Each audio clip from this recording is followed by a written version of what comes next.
Assalamualaikum warahmatullahi wabarakatuh. Perkenalkan, nama saya Vina Anggraini, NPM 1911 010469 dari Prodi Pendidikan Agama Islam, kelas E semester 4. Dalam polling yang bisa rilis dalam video, apa yang terjadi jika manusia lenyap dari bumi? Berdasarkan pilihan terbanyak kalian, kali ini bisa akan membahas bagaimana kita, manusia, dapat menghancurkan bumi. Menurut settingan awal alam semesta, bumi dan segala isinya akan selalu berusaha mencapai keseimbangan. Namun di antara segala jenis makhluk hidup, akal budi kita, manusia, berkembang jauh lebih pesat.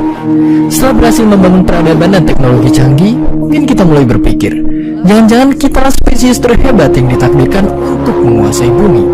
Inilah konsep antroposentrik yang mengawali kehancuran bumi. Demi memenuhi kebutuhan pribadi, kita tanpa sadar telah merusak keseimbangan dengan alam. Saat ini ada sekitar 7,5 miliar manusia di bumi dan semuanya butuh makan. Akhirnya kita mencoba menghasilkan makanan sebanyak-banyaknya tanpa peduli dampaknya pada lingkungan. Kita mulai menebang dan membakar hutan untuk membuka lahan pertanian. Setiap harinya ada hutan seluas seluruh area Monas yang lenyap. Kita tidak sadar bahwa satu orang butuh oksigen yang dihasilkan oleh setidaknya 22 pohon. Yang kita lakukan justru sebaliknya. Selanjutnya lahan yang sudah dibuka kita tanami terus-menerus sambil kita beri pupuk kimia supaya subur. Nyatanya kita justru membuat tanah jadi asam dan tak bisa ditanami lagi. Cara kita memanfaatkan hewan juga sama parahnya. Sejak munculnya manusia 200.000 tahun lalu, sudah tak terhitung jumlah hewan yang punah karena kita buru atau kita rusak habitatnya. Kemudian di masa kini ternak sapi ala industri modern menghasilkan metana yang efek rumah kacanya lebih dahsyat dari karbon dioksida. Sisa-sisa pakan ikan yang mengendap di tambak juga meracuni air dengan senyawa kimia seperti amonia. Limbah tambak mungkin cuma satu dari sekian limbah lain yang seenaknya kita buang ke sungai, danau, dan laut. Sementara itu, kita masih seenaknya menyedot air tanah mentang-mentang bumi terdiri dari banyak sekali air. Padahal, nyatanya hanya sedikit sekali jumlah air yang sesungguhnya bisa kita minum.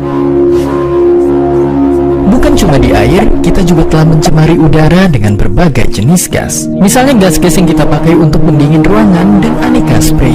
Gas-gas inilah penyebab menipisnya lapisan ozon di stratosfer. Padahal lapisan ozon dapat melindungi bumi dari radiasi sinar ultraviolet berbahaya. Penggunaan bahan bakar fosil pada pabrik-pabrik, pembangkit listrik, dan kendaraan-kendaraan bermotor kita juga menyumbangkan banyak sekali emisi karbon. Gas-gas ini bukan cuma mengganggu pernapasan kita, tapi juga menambah gas rumah kaca yang memperparah pemanasan global. Dan akhirnya, pemanasan global mengakibatkan bencana yang lebih besar lagi. Mulai dari perubahan iklim di seluruh dunia, kerusakan terumbu karang seperti koral-koral Great Barrier Reef, lenyapnya es daerah kutub yang mengancam kelestarian aneka spesies hewan, dan naiknya permukaan air laut yang dapat menenggelamkan banyak negara dalam 100 tahun ke depan.